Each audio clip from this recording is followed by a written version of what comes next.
Ang galing niya Raisa, para yung papa niya eh.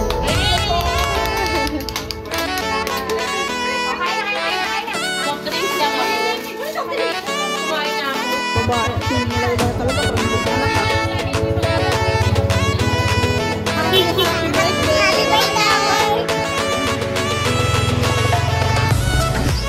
Ay, bakit doon? Ay, doon ba? Akala ko doon. Akala ko dito ba?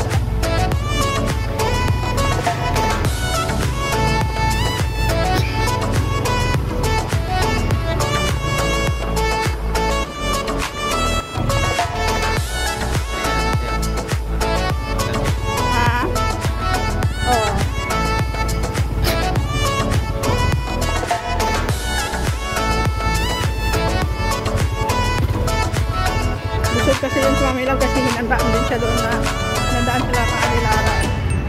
Yung harap ng tindahan. Oo, handa din. Ang kumain siya doon? Oo, pumunta daw siya sa gilid. Yun, ganda. Kumayan guys, grabe. Yan ang palayan natin. Malapit na kami sa palayan natin. Malapit na kami mag-harvest sa palayan namin. Charis. Napakalawak yung humay. Yung palayan. Ano yun natin? Palayan namin guys, namakala so nakalabas na kahit sa mga saan yung malaki inalaw namin ang aming palayan.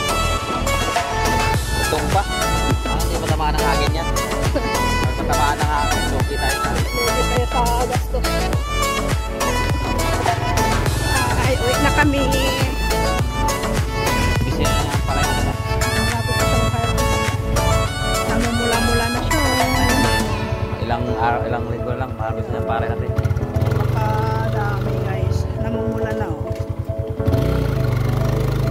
Uwi na tayo guys. Nakagala kami sa probinsya.